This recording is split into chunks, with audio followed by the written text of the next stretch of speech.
নমস্কার বন্ধুরা, ডলি রন্ধনশালায় সবাইকে স্বাগত। বন্ধুরা, শীতকাল মানেই পিঠে। আর পিঠে তো তোমরা হয়তো অনেক রকমভাবে বানিয়ে খেয়েছো। এরকম রসালো তুলতুলে আর মুখে দিলেই মিলিয়ে যাবে পিঠের এই রেসিপিটা একবার তোমরা বানিয়ে দেখো। মাত্র 10 মিনিটের মধ্যেই এই পিঠেগুলো বানিয়ে তোমরা খেতে পারবে। আর এই পিঠেগুলো বানানো যেমন সোজা, তেমনই কিন্তু খেতে এর স্বাদ হয় তার থেকে দ্বিগুণ বেশি। তাহলে চলো দেখে নেওয়া যাক এই পিঠেগুলো বানানোর জন্য কি কি লাগছে। এই পিঠেগুলো বানানোর জন্য আমি 200 গ্রাম বিউলির ডাল আগের দিনকে রাত্রে ভিজিয়ে রেখে দিয়েছিলাম।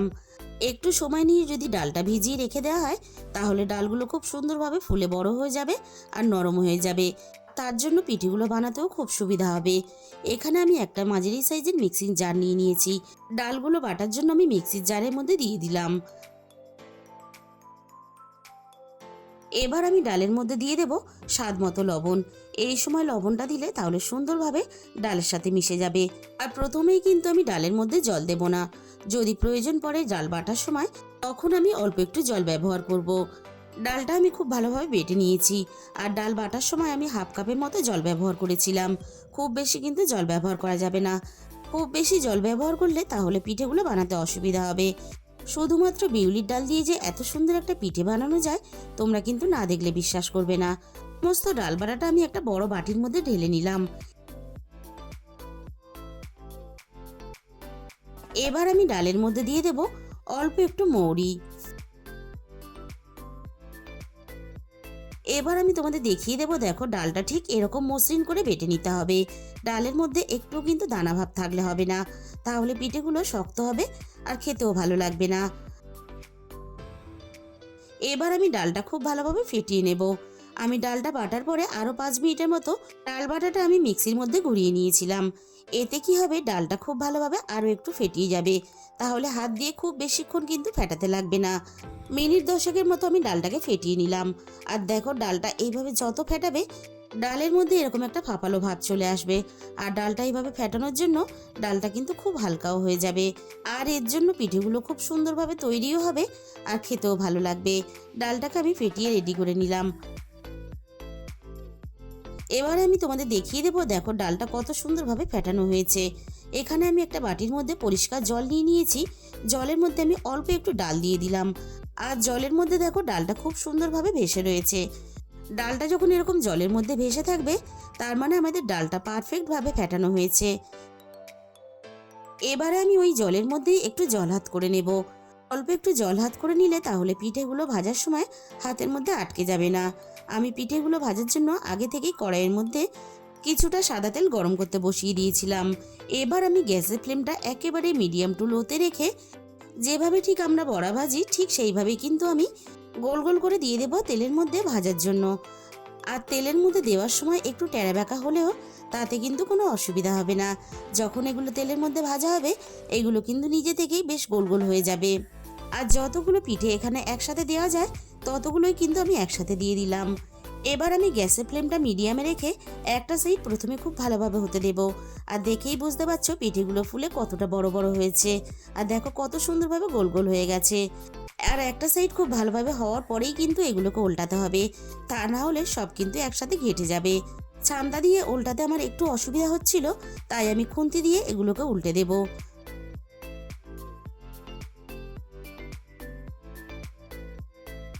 পিঠের দুটো সাইডে আমি খুব ভালোভাবে ভেজে নিয়েছি। এবার আমি পিঠেগুলো এভাবে ঘুরিয়ে ফিরিয়ে আরও একটু লালচে করে ভেজে নেব। প্রথম ব্যাচের পিঠেগুলো কিন্তু আমার ভাজা রেডি হয়ে গেছে। আর দেখো এরকম ঠিক লালচে করে ভেজে নিতে হবে। এবার আমি সমস্ত ভাজা পিঠেগুলোকে কড়াই থেকে নামিয়ে নেব।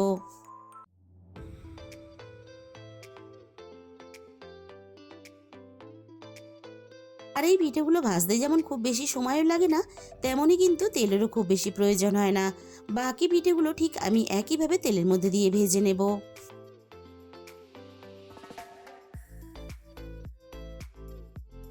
বাকি পিঠেগুলোর আমি ঠিক দুটো সাইড একইভাবে ভেজে নিয়ে, এবার আমি পিঠেগুলো এইভাবে ঘুরিয়ে ফিরিয়ে ঠিক একইভাবে লালচে করে ভেজে নিলাম।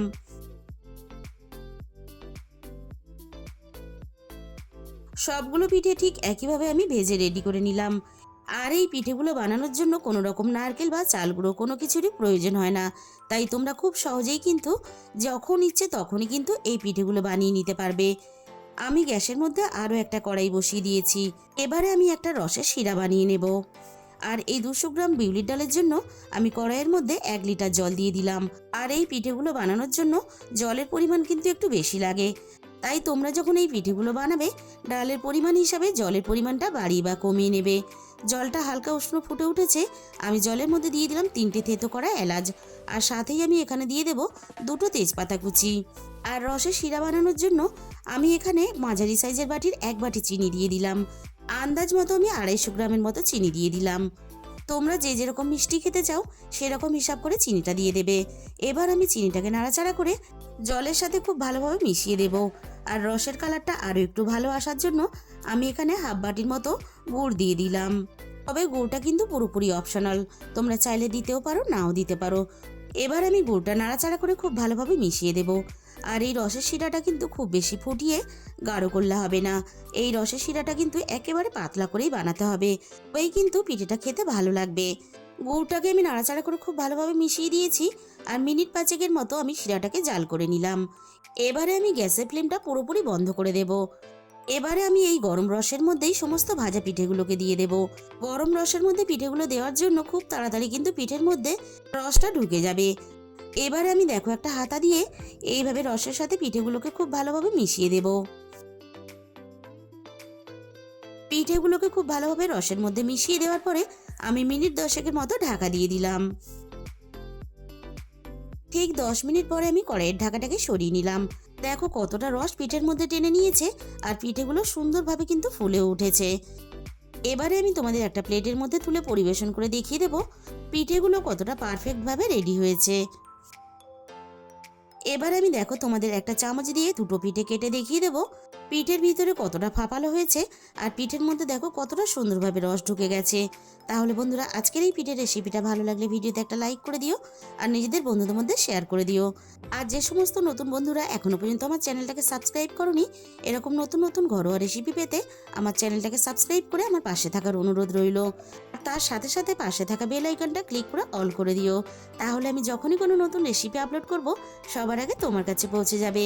আর তোমাদের মূল্যবান সময় দিয়ে আমার এই রেসিপিটা এতক্ষণ সময় ধরে দেখার জন্য তোমাদের সবাইকে অসংখ্য ধন্যবাদ।